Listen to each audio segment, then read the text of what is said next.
అందరికీ నమస్కారం. జై శ్రీకృష్ణ. ఆండాల్ తిరువడిగలే శరణం. నేను తిరుప్పావై మంజులశ్రీ కోకిల మంజులశ్రీ గారి దగ్గర నేర్చుకున్నాను.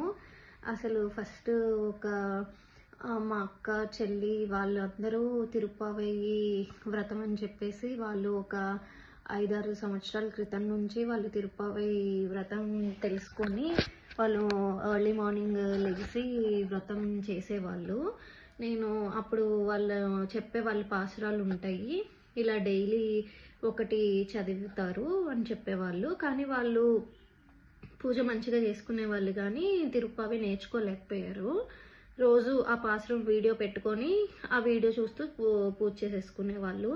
నాకు అప్పటి నుంచి బాగా అప్పుడు అంత తెలియలేదు కానీ ఒక 2 సంవత్సరాల నుంచి ఎందుకో అది తమిళ్లో ఉంది, అంటే తెలుగులో అది ఉన్నా కానీ ఎందుకో చదువుతుంటే అంత కంఫర్ట్ అంటే మనకి బాగా వస్తున్నట్టు అనిపించలేదు.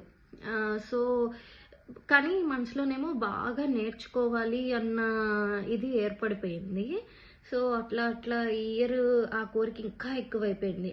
నేర్చుకోవాలి, తిరుప్పావై నేర్చుకోవాలని ఇలా యూట్యూబ్లో ఆన్లైన్ వీడియోస్ అన్నీ చూస్తూ ఉన్నాను. Tiruppavai how to learn Tiruppavai అని చాలా వీడియోస్ చూశాను. అట్లా వీడియోస్ స్క్రోల్ చేస్తూ ఉంటే నాకు మంజులశ్రీ గారిది చాలా లక్కీగా దొరికింది. అంటే అందరూ నార్మల్గా చదువుతారు, మేడం అసలు ఫస్ట్ పాసురమే అసలు ఒక ట్యూన్లో అసలు మెస్మరైజ్ అయిపోతాము. మంజులశ్రీ గారి తిరుప్పావై వింటే గనక అసలు ఇంకా వేరే వరల్డ్ అది. మేడం వాయిస్ మీరు వింటే మీకే తెలుస్తుంది. అట్లా విని వావ్ ఇది అసలు చాలా బాగుంది, దీనిలో నుంచి చూసి నేర్చుకోవాలి, ఈ తిరుప్పావై నేర్చుకుంటే ఈ కోకిల మంజులశ్రీ గారి వీడియోస్ నుంచి నేర్చుకోవాలి అని అప్పుడు డిసైడ్ అయిపోయాను. కాకపోతే ఎంత వీడియోస్ చూసి నేర్చుకోవాలన్నా మనం ఎక్కడ తప్పులు చేస్తాము అనేది మెయిన్గా మనకి తెలియదు.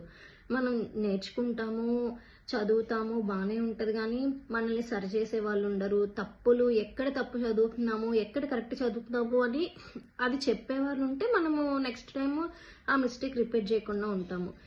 ఎట్లాగా అనుకుని ఇట్లాగే ఆ యూట్యూబ్లో ఇంకా నాకు నేర్చుకోవడం రాకపోయినా రోజుకి ఎన్నోసార్లు వింటూ ఉండేదాన్ని. నాకు మేడం వాయిస్ అంత నచ్చేది, అది వింటూ ఉంటే నాకు అసలు ప్లెజెంట్గా ఇక తిరుప్పావై ఆండాల్ దేవి ఇచ్చిన ట్యూన్ ఏమో అన్నంతలాగా పాడతారు. ఇంకా అట్లా చూస్తుంటే యూట్యూబ్లో కింద నంబర్స్ మేడం గారివి ఉన్నాయి. సరే అసలు చూద్దాము, వై నాట్ టు ట్రై, అసలు ట్రై చేద్దాము, మెసేజ్ అయితే పెడదాము తిరుప్పావై నేర్పిస్తారా లేదా అని. ఒకవేళ నేర్పిస్తే నేర్చుకుందాం, నేర్పించకపోతే ఈ వీడియోస్ ద్వారానే నేర్చుకుందాము అనుకున్నాను. నాకు నిజంగా ఆండాలు నారాయణ వాళ్ళ కృపం అయితే నా మీద ఉంది అని అనుకుంటున్నాను. నేను అనుకున్నాక మేడంకి మెసేజ్ చేయడం జరిగింది. మేడం అసలు అంతే వెంటనే కొంచెం నేను కెనడాలో ఉంటానని చెప్పారు. నేను చెప్తానమ్మా తిరుప్పావై అని చెప్పారు. ఇంకా అసలు నా ఆనందానికి అవధులు లేవు. అసలు నాకు 30 రోజులు మేడం ఒక్కొక్క పాసురం చదువుతూ నేర్పిస్తూ అర్థం చెప్తూ దానిది అసలు ఇంకా ఎట్లా అంటే ఒక గురువైనా కానీ సీరియస్గా ఉండడము, క్లాస్ అంటే క్లాస్ అట్లా అని కాకుండా చాలా ఫ్రెండ్లీగా, అసలు ఇంకా ఎలా అంటే మదర్ అండ్ డాటర్ రిలేషన్ లాగే ఉంటుంది నాకైతే మేడంతో. నాకు చూసిన మేడం వాయిస్ విన్నా నాకు అసలు తిరుప్పావై ఇప్పటికీ కూడా మేడం వాయిస్లో వింటమే నాకు చాలా ఆనందాన్ని కలిగిస్తుంది. ఈ ఇయర్ మాత్రం మేడం దగ్గర నేర్చుకున్నాను. అసలు ఎంత లక్కీగా ఫీల్ అయ్యానంటే అసలు నేను అది నా మాటల్లో ఆ భావాన్ని చెప్పలేను. ఎవరు నేర్చుకోవాలనుకున్నా this is the bestest platform మా మంజులశ్రీ కోకిల గారి దగ్గర నేర్చుకోవడము. ఆండాల్ తిరువడిగలే శరణం.